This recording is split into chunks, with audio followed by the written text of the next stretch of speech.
performance by Liquid, and Infamous didn't really get in the game in a good way. I mean, Affliction was just non-stop dying on his Nyx, who was not able to play together with someone else. It felt like people were just off trying to farm their next item on their own. They didn't have a chance to group up, and by the time Liquid were prepared to go as 5, Infamous were simply not. They didn't have everything they needed to contest Liquid. So I think it all starts in the draft. They have to get themselves in a better playing position, because that was just a hard game to play out. I don't think they should bash themselves too much about, you know, oh, we played too bad, or we should have done this or done that. I think, honestly, Dota is a very, very strategic game, and I think that game was difficult from the get-go just by the draft. Well, it looks like they're switching up strategies, and very interesting to note too, they end up banning the Marcy themselves on the side of Team Liquid. But with the Undying picked up, you see immediately the Snapfire going to be a elegant solution for dealing with that Tombstone. Also provides them with some nice team fight, and just overall still a fairly strong hero. Yeah, I think Undying has been super high priority for a lot of teams. He's been first phase pick in so many of the series today. And it's ever since the Decay buff, he's just been owning. We saw him solo win pretty much a game earlier, bullying. If he ever ends up against the double strength lane, then he can truly shine. But yeah, the Decay change, that you don't get the HP back again after Decay, just makes him so valuable in the lane. Spamming Decay is a fantastic form of harassment. I'm curious to see what the next strategy is here. And again, we saw in the first game, Infamous went with both of those melee supports. Interesting. Okay, so they're going to go for the Elder Titan over on the side of Liquid. Yeah, I mean, they did pick double strength into Undying, but Snapfire, one of the more acceptable strength heroes to pick, since you get a very good way to burst the Tombstone. You have that Shredder, very useful to getting rid of Tombstone as fast as possible. And E.T., a hero that Liquid are very comfortable playing as well. So it's... So what does that telegraph to you, though? Because it does feel like, are they trying to prevent a specific, like, summon sort of pick sort of thing? Were they thinking, oh, they'll probably go for something like a Chen army or something high agi? I honestly feel like this is just them being happy to have Snapfire for her burst potential and the soft counter to Undying through the Tombstone, and then ET being a bit of setup. You have chain stuns, also a comfort hero that they play so much. ET is a hero that is almost synonymous with Liquid to me in my mind. I feel like I see them play it so often. So, and they can play it many different ways. I mean, don't sleep on the potential for Zai to pull out and play the ET instead. It's a hero that he used to spam a lot, but probably not going to see that here, huh? I feel like there's better options. Not that he ever, you know, he's not a bad Elder Titan off lane by any means, but I think there are just better off lane heroes that you could put him on, you know? Yeah, certainly. I mean, Zai can style on kids no matter what hero he's on, but... Yeah, Ench coming out from Infamous. So they have Ench and Undying. A little bit curious to see Ench picked into Snapfire, since I feel like she provides so much burst magic damage and can actually deal damage very fast to Ench, and it can be hard for her to rely on her survivability through Untouchable. But I do like this combination more than what we saw last game. This is a bit of team fight through Undying, the Tombstone on a high ground, and a lot of ganking potential and laning dominance here. Infamous draft, just having Undying and Ench, both of them are quite strong at winning lanes.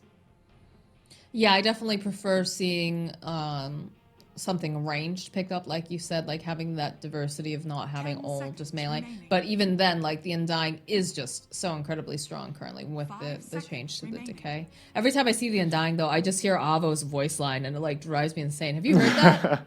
It's like I heard a song. it. Yeah. Oh my god! I played a game and this guy just kept spamming it the entire time. And I was like, oh, I'm so happy for Avo that he has a good line, but I'm going to kill him too. I feel like it gets stuck in your mind after you hear it like literally once or twice, and it's in there. Yeah, it's smart. Definitely made the right moves. No lone druid though. That's definitely a respect ban against Liquid.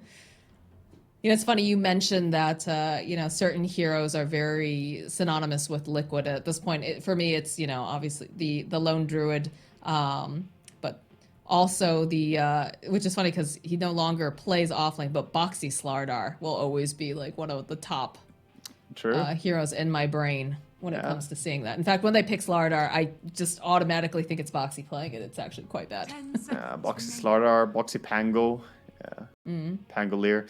I have nightmares playing against that a lot. All right, we see Void being banned out here by Infamous, respecting that Chronosphere and Snapfire ulti, or even Chronosphere and ET combination would be very powerful. So I like that ban coming out from them.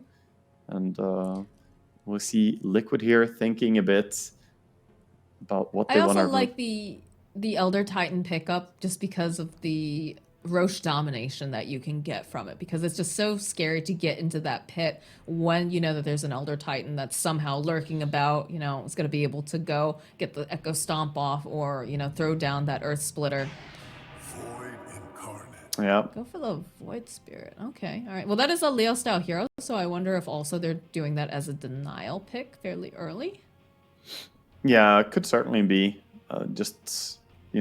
put that up there higher in the priority to get it early. But it's revealing the Void Spirits already now. So they get to react, and they react by picking up the Disruptor.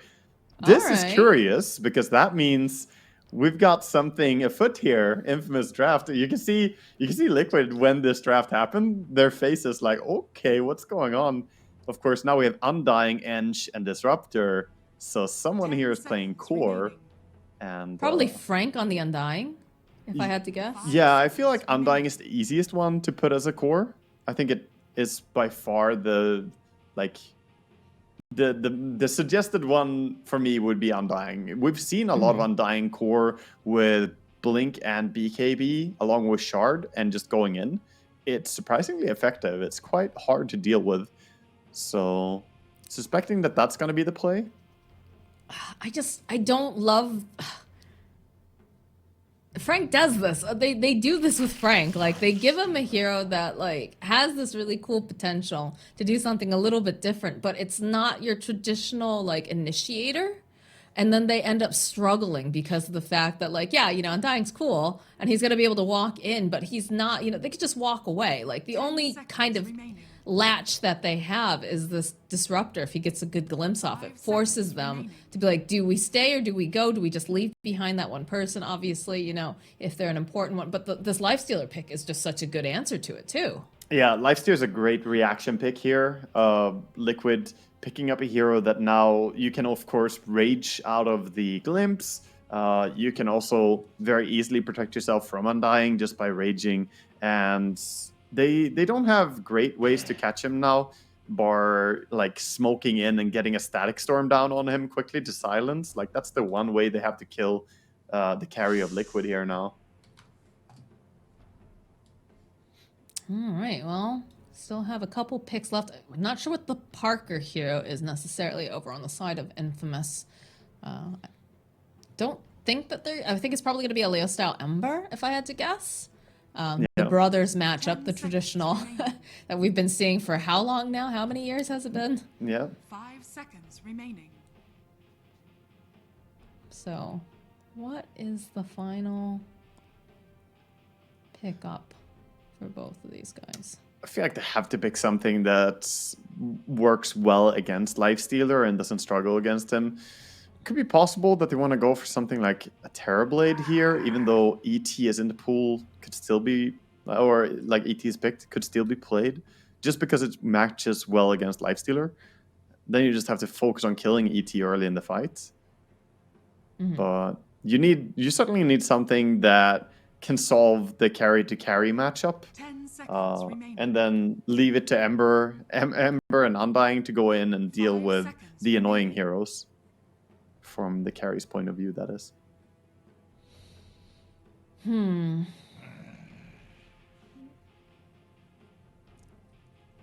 Peel was probably a smart ban.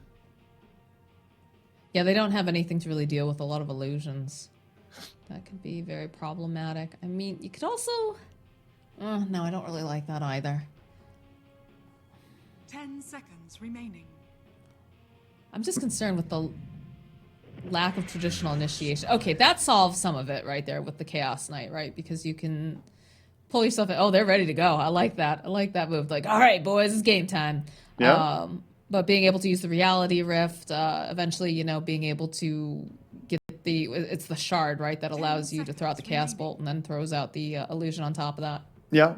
Also getting the BKB piercing Reality Rift later on is a great thing to have. The illusions, this is an illusion-based carry. Illusion carries are generally quite strong against Lifestealer. I was suggesting the TB, Liquid are banning out the PL, CK is a third illusion carry that is also quite good. And honestly, maybe fits better here even as he's a bit tankier of an illusion carry and doesn't struggle as much with the Void Spirit and Snapfire's damage output. Legion Commander. Oh, but the response here, since they have last pick for the matchup, they go with Legion. A very good hero into this as well. Okay. I mean, if you're Infamous, I think you're way happier. If you're an Infamous fan, I think you're way happier than Game 1 draft. I would still probably favor the draft that Liquid has. I think it looks a little bit easier to execute again. I think there are great targets for Matumba Man to infest into and gank, like on a Blink Legion Commander or into the Void Spirit, and then in you go. I think their lineup looks a little bit more synergetic, but Infamous have great lane dominance heroes. So can they get a good enough advantage early on? That's the question that I'm asking here. That is indeed a good question, but like you said, a little bit easier of a draft to execute than game number 1 for the side of Infamous, but Liquid, they're just really excellent at drafting and putting these pieces together. So very curious to see how this will all go down in this game number 2. But do have those lane dominators. It's going to be Frank who's playing the Undying. I guess the thing I'm concerned about again is just initiation, and also I want to see Infamous play together. I feel like in game number 1, they did not group up enough. They didn't take advantage of all the vision that their heroes provided. I think they can do better, and I really want to see that in this game number 2. Yeah, they were simply just lagging behind a little bit in the moves. But yeah, as we go in, game is starting up here. I think they've given themselves a better situation to start from, though. I talked a lot after game 2 how they shouldn't really be mad that they didn't play together enough or that they could have played differently, because honestly, I think their position was hard from the start. Here, it's looking a lot better, and they have a fair chance to get a good first 10 minutes going and then roll off of that. All right, how long do you think this game's going to be? What's your prediction, Waga? Oh, boy. How long will the game be? I mean, after game 1, I'm feeling like maybe less than 30, but I'm gonna say 30 to 37. That's my answer here. I think it's pretty fast. That's also still. my choice. Yeah, I feel like this game has the potential to go pretty fast, but not as fast as under 30 minutes. It's looking spicy. It's looking spicy. All right, well, we're getting a full invasion again coming out from Infamous, all 5 heroes. Parker, frontlining a little bit over here. Yeah, charging in. They were looking for potentially some form of smoke initiation to each other, but both teams are stabilizing. This is a wild mask on this Legion Commander. My goodness. Oh, yeah. That I looks don't think I've seen that one yet. grotesque. Well, you do want to strike fear into the hearts of your enemies. That's very important. That's true. All right. Even split here for these bounty runes. And everybody is off to their lanes. Yeah, look at that. That's terrifying. It looks like some of the old Shogun masks. Yeah. Really does. Like the samurai where you're supposed to be like an ogre, I think. That's the mythological creature that they were modeling those off of, or demons.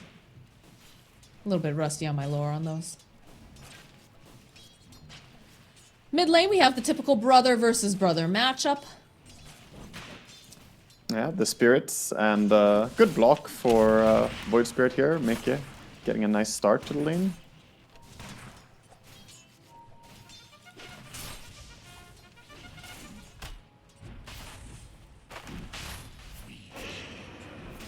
These are some smacky lanes. People are just going in and punching each other on both the side lanes. I'm watching Insania and Michael just fighting now. The courier's gonna go down. Michael gets Insania's courier. That's a bit of gold. I have to say though, Insania's last, or not the last hit, but his punches sound much more satisfying than the little spears coming off from Enchantress. They sound really good, but they don't actually do that much damage. But they sound like they do way more. Right? They definitely do. It's a very satisfying sound. I also like, and I mean, sound cues in Dota are just, we're so spoiled by them, I feel, because they're so good. Yeah. But like Crystal Maiden even, like her clicks are like a slushy snowball, and you get that full sound of it. Slushy snowball of doing no damage. That's the sound. Yeah, but it's very pleasing when you're doing no damage. A little bit of an early glimpse pickup here from Affliction. They do have the stun in place. Scatter Blast from Boxy, though. We'll slow it down a bit, but Zai is going to be forced back because he doesn't have any other region. Doesn't have a Tango that was given to him from Boxy, and has the press the attack, but it's kind of interesting that they opted to go for this early point in the glimpse. Yeah, Glimpse is actually quite good. They were in a good spot. They pushed them back and managed to get a long Glimpse. It does damage now as well, right? So if you manage to pull the opponent far enough, then it's a value spell. And Glimpse was also massively buffed a while back to not have that huge cooldown that it had forever. So now it's only 24-second cooldown. You can use it in lane and look for some trades. I remember the range being so tiny at level 1. Yeah. At one point, and it was just like, oof, not really worth it early, but have that changing here. Top lane. To get that little bit of a stomp, but again, it's just a lot of smacky boys back and forth here. No kills just yet. Yeah, last hits though, I have to say this Undying is working out pretty well so far against the Lifestealer. He is sitting at 13 last hits against 9, and also 7 denies against Lifestealer. So, and he has quite a few CS to cash in on if you look at how big that creep wave is on top. That's true. There's plenty to take still for Undying, so he is ahead in CS by quite a bit. Bottom lane, Zai sitting quite low, but they're also putting plenty of pressure over onto Affliction. We'll get the drag back. They need to be able to close the gap, and by God, they get it. So that is going to be a kill for Parker. Boxy will clean up Affliction, but this is time where Zai's not going to be getting that experience or the gold. And he is one of the heroes that's going to have to be setting the tempo fairly early. Yeah, I think that's a huge thing, getting the first blood here for the CK. He's going to be very happy. Ooh, misses the banner creep. That's always painful. But he gets the full power treads delivered here, along with the past tango, so he has some minute 350 power treads. Now going to be quite happy. Uh-oh, Parker. It's not looking good for him. He has changed over those treads to the strength, but still going to die. Yeah, he fell to a classic greed of CK. When you're low HP, you're like, I just gotta go and hit creeps a little bit more and get my HP back, but then gets caught out a little bit too far up, and he feeds immediately. He also had creeps coming in that would have gone on the tower very shortly, so he could just have been slightly more patient, and he would have healed up safer.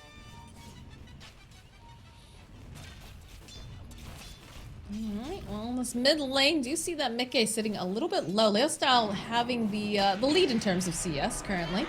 Does manage to snap up the water room. But it looks like there's a bounty rune available for Mickey over here, so he'll be able to refill his own bottle and head right back. Another nice cookie hop in this bottom lane.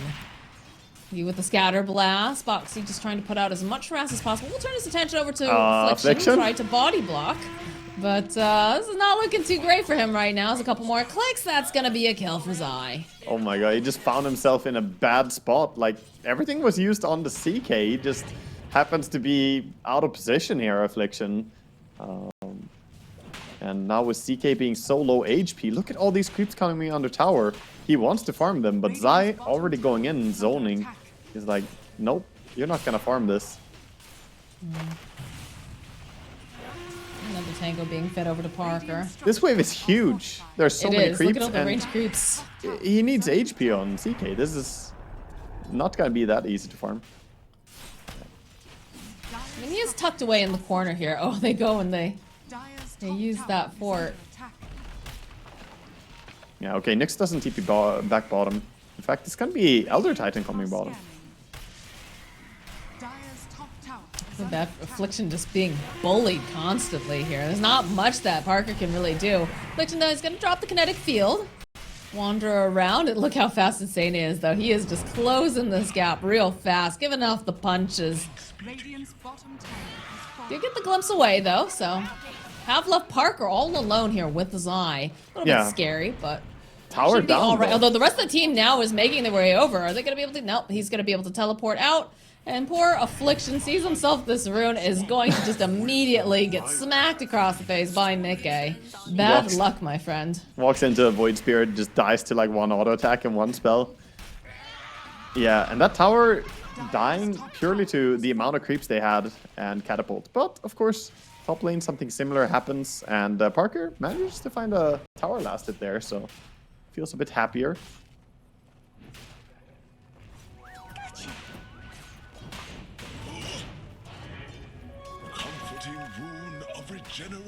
Pretty quiet middle lane for the most part. Do have the regen rune over on Leo's style. And gonna try to make a little bit of a play as Boxy is here. Does have the cookie hop. Affliction and Michael, though, making their way over, will be able to protect this Ember Spirit.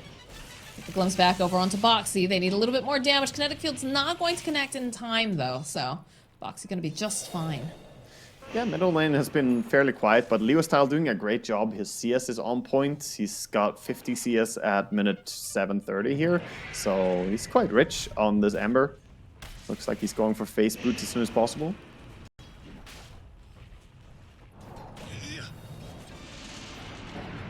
Oh, no. Oh, all right. They managed to go, dodge around it. Yeah, nice just to use the W to ignore glimpse. That always is a feels bad moment when you end up getting glimpsed. Zip forward here from Leo's style. He's gonna just have to go and just run away. And it is the rune top. It's an invis. A lot of 6 heroes are just sitting around mid. They know that this dire mid tower is the goal for Infamous. They want to move there and do something, but Liquid protected pretty well. For now, though, I think Infamous, they've given themselves the good start that we were talking about during the draft, that they need to have successful lanes. Bottom lane could have gone better, but still a good spot. Oh man, Affliction is just constantly getting jumped upon. It's now Liquid. They're going to back away from Leo and Michael. Well, not a lot of mana left over here on Leo's style, which is a little bit scary right now as he's just getting chased here. And they do have the sentry. They don't have any more detection though after a certain point, so he's going to be able to survive this. Does get a little bit of a slide off over onto Insania, but while this is going on over on the low ground, this Enchantress is just getting bursted down. It's another kill here for Mickey. It's Michael Foles, and they will continue the chase. Leo, he really wants this kill, but it's just proven to be too difficult. Zai is here. He does have duel if he wants to try to make anything happen, but he needs the backup of his team. He's not going to be able to do it, so most likely... oh, but a nice play from Insania. Nope, the slight from Leo style will finish him off. This is really good by Infamous. They're getting kills, making stuff happen while they're having their carry farming. So CK is just getting away with a lot of time to himself on top lane. He is pulling ahead quite a bit. He's 4.7k net worth here. We're only at minute 9:30. And the most farmed is Legion Commander on the side of Liquid with 3.6. So he's going to go for this armlet. And once he has it, he can probably just go and bully people. It is wild to think that, like, back in the day, like, laning stage wouldn't be done until about, like, 10 minutes or so. And just how fast the game moves now. Yeah, laning stage breaks a bit earlier now in competitive Dota than it used to, for sure. Now normally around like minute 6 you start seeing a lot of movement, both the supports moving around a lot and even core switching lanes. Is it just because of the fact we have so many more runes that are available that kind of help prompt this sort of rotation? Yeah, I feel like it's partly that, and also teams putting more emphasis on taking towers, especially now in this patch, when you don't get the glyph back for, you know, every single tier 1 tower. It's much easier to take every single tier 1 tower and then move on. Before you had the reset on every tier 1 tower, so making aggressive moves from one lane to another was harder. Now it's just slightly enabled. We have a glimpse smoke coming in here again, looking potentially to make something happen. I will say, while this is all going down, absolutely no pressure has been placed on Parker. He has had the run of top area, because just like you said, there's a billion heroes over in this mid lane at any given time. Zai also having a lot of freedom, but not quite sitting as nicely. Ooh, good cookie though, coming out from Boxy. Gonna poke away at Leo style just a little bit, as they do manage to find a flick. Man, this guy is just always wrong place, wrong time. Yeah, last game and this game, he is dying a lot. Poor guy. Yeah, that feels bad. Like, I understand, like, you know, the idea of him wanting to get some vision up or whatnot, but that just, the timing on that, probably not the best time to be there and be so separated from your team. He's 3-digit net worth right now. He's got 960. Poor guy. Spare some coin. Toss a coin to your disruptor. Oh, speaking of tossing coins, Lifestealer going for that juicy Midas. Midas. Mickey though, oh, a good cookie though, making sure that Mickey can jump out. That was looking a little spoopy there for a second. Have to say that Boxy playing very well on the Snapfire. Yeah, he's doing great. He hasn't been out of position really once yet, and he's making some really great moves. Good skill usage. I want to see more combinations with his ulti though, is one thing that I'm looking towards, because right now it feels like whenever you have Snapfire ulti ready in the early game, that's a bit of wasted potential. It's so much damage. We would love to get that used. Maybe top with a duel. Perhaps they could, but I think they're missing like one more person if they want to kill a CK. Yeah, I think they need a little extra burst there. Just the... Although, Void wants to come Snapfire over. Kisses does quite a bit. Yeah, it does quite a bit, but the duration. lifesteal too from CK. So maybe if they had the Void Spear to help disable him as well. Yeah, the Astral Step too would be really nice, that extra bit of burst. Yeah, looks like they're not going to get him in the end. And meanwhile, Frank is going to be the one just walking in now, checking the high grounds a little bit. Got to protect Affliction so he doesn't get picked off again. Bounce back, but Michael, there it is. Those the Snapfire Kisses we talked about. Plenty of nuke damage. The sleep over onto Leo style too. So he's not going to be able to get over there as quickly as he likes. Does have that double damage. He'd love to do something with it, but not able to land those chains. So he's going to continue. They do have the vision. Will be able to land over onto Mickey. He doesn't have any of those steps left, but they do have a glimpse. And again, he's going to be able to disjoint it, escape easily. And it's just a whole lot of chase for nothing, it feels like. Yeah, it's... I mean, they're not really playing for objectives now, so these skirmishes don't necessarily result in that much going down. Nobody's threatening a tower right now. It's just people kind of fighting for the sake of fighting, which I love. I'm completely down with this. I think someone who also loves this is both Parker and Matumba, because they're just off fighting creeps while this is happening. So we have Lifestealer and CK farming up, but CK being this much ahead already, and I would say CK versus Lifestealer is a favorable matchup as well. You have to feel pretty good if you're Infamous right now. Yeah, again, it feels like Parker has not been pressured hardly at all in the last, like, 5 minutes or so. Yeah, early laning stage was a lot of pressure, and he struggled then. But ever since they got out of that, he's been having a great time top lane. All right, let's see. What do we have coming up for items? So it looks like it's going to be the BKB for Zai. Does have a Falcon Blade completed. Yep. Yules for Mickey. Foxy doesn't have any plans in life just yet. He's still figuring that out. Dragonlance for Michael. Wraith Pact here for Undying. Yeah, interesting he goes for the Wraith Pact still. I mean, it's a very popular item, and for good reason. It's super strong, but also thought that he might go for a different approach on this Undying. But this is going to be more the aura approach. Would you have wanted something like an Ags Rush on him, considering he's a core? Or? No, I don't really favor the Aghanim so much, but I think BKB and Blink Dagger and Shard, those three items work extremely well for core Undying. I think at that point you could just, you know, see the Legion Commander or anyone else just blink in on them and chase them down. But this is more the 5-manning item, which bodes well. I mean, we talked about how Infamous felt like they were not really playing together as much. This game, that's not really the case, right? Parker is farming and playing alone, but the rest of them, all of them are going together, trying to coordinate and get something done together. Dire's bottom tower is under attack. No, I like this a lot better. I like the fact that they are moving together, they are making these plays and grouping up as 4 while the CK farms. Do need to be careful though, because Zai has completed the Blink Dagger, has opted to go for that over the BKB, and I kind of like this choice. I feel like that's really important to kind of lock down Leo's style or whoever. Yeah. It helps get value out of the Snapfire ulti as well and enable stuff like even just an infest gank, right? If you have Lifesteal nearby, you can always infest and blink and duel. I think this is very worth to go back for. And also might be not very expected. They haven't seen the blink yet, and they did see that he had Ogre Club, so they probably thought he's gonna go BKB for sure. So this blink dagger might come as a big surprise. Well, they're smoked up and they're prepared to use this power spike, and they have a Lifestealer bomb to boot. There it is. So, let's see who it is they find. They don't have the vision, but Mickey will be the one who walks forward immediately.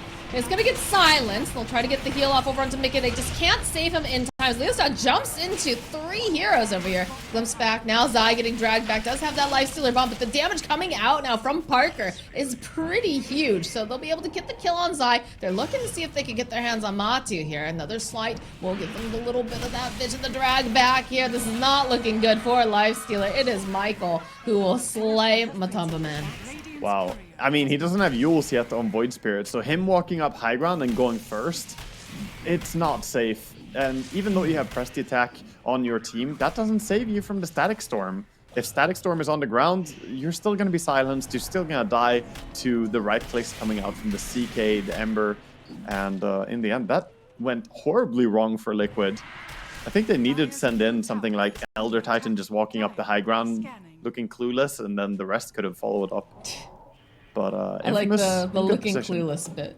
Just like dum dum dum dum. Yeah, someone has to, you know. I'm a big dumb. Someone has to bite the bullet. Where was Boxy during that though? Like, because I feel like his cookie is so incredibly important for those sorts of situations when they have the Static Storm. As Zai, the jump forward here from Parker, the drag back, the slight from Leo style.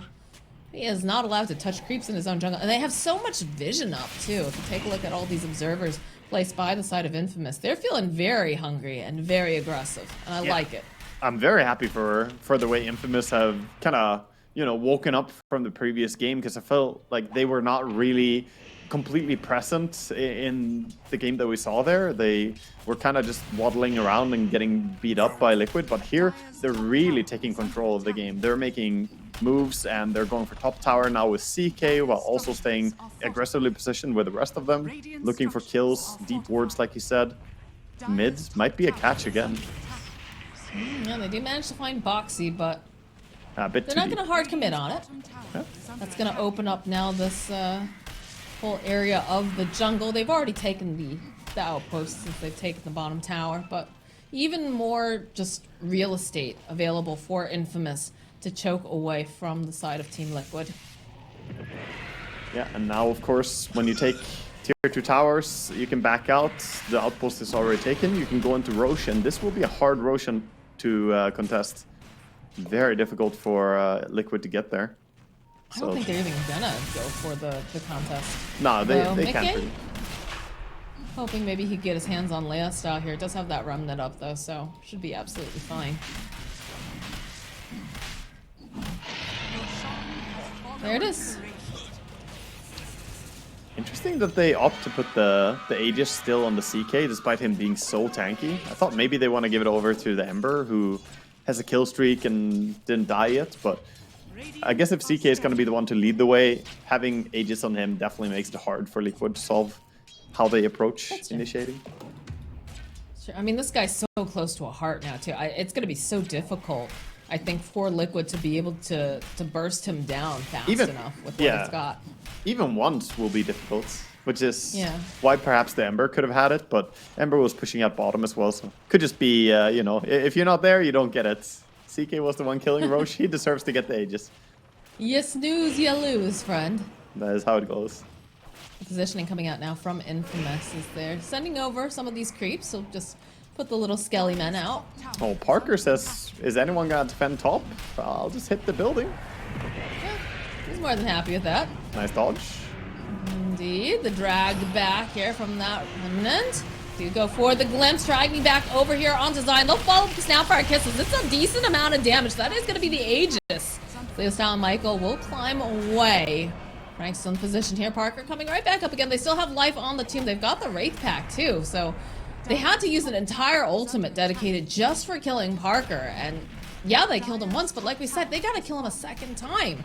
Yeah, I don't know if they have the means to do that. They used a split earth too, so they don't have the best ways to defend here. I mean, you have duel ready, but how do you duel when you don't have snap ulti or ET ulti? Even Lifesteer committed his, so yeah, that's... They're finally gonna back off on Infamous, and I like the controlled aggression that they have here, saying, okay, you know what? We took your tier 3 tower, we did some good damage, focused on the range racks as well, which is very good. I think a lot of teams would just go for melee racks, assuming, oh, we're gonna take racks. But they actually prioritized the range racks since they knew we're probably not gonna get this. Like, and then it's better to do the permanent damage. That barracks never heals.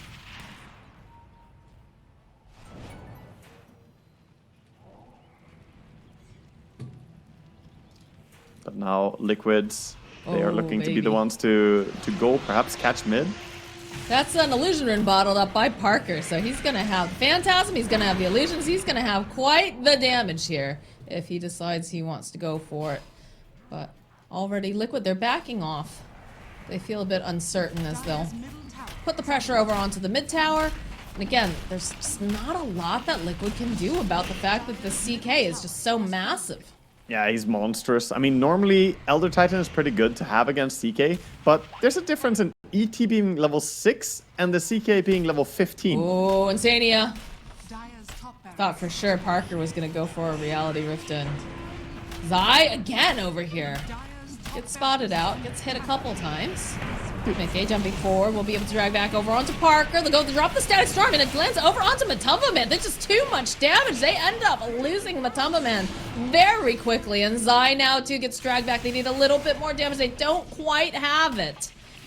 But they will indeed take the rest of the racks here in this top zone. Yeah, fantastic catch there again. I mean, this is looking really brutal now. I don't really see how Liquid are supposed to claw their way back in if Infamous keep moving like they're doing right now. They're really utilizing having this super fat CK. He's sort of acting as a meat shield where nobody's able to go on the Disruptor anymore. Affliction, he died a lot earlier, right? We were saying poor Affliction, always dying, but he died 5 times, but he hasn't died since. He's just sitting behind his CK. This is Big Brother coming in, protecting him. Don't ever talk to me or my son again. Exactly. Drag back over onto Zion. Mickey in the middle of everything here, but Parker has his eyes focused. Do use the Earth Splitter, and now it's going to look like he's going to try to just teleport away, but the Yule's coming into play. Michael finishing off over onto Zai. Parker trying to lifesteal off of this. He's doing so much damage. Oh my god, he kills Insane. They'll turn back around. They get Matumba Man. And it's a team wipe on Team Liquid. Infamous. They're feeling very powerful right now. Yeah, it's looking spicy indeed as they go straight down mid. Didn't lose a single hero. They canceled the CK's TP, but right after they did that, it's like, was that a good thing? Should we have let him TP out? I think you should have let him TP out because he just stays and murders everyone.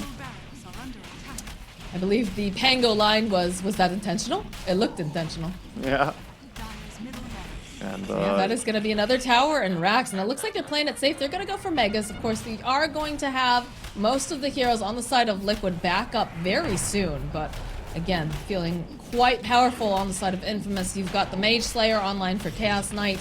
He's got his heart that he's had finished for a while, and Zai just has not found any luck in being able to get these initiations or, you know, any sort of follows for these duels. It's just proven to be very difficult. Like, look at this. Parker's just having the time of his life right now. He's like, come get me. I dare you.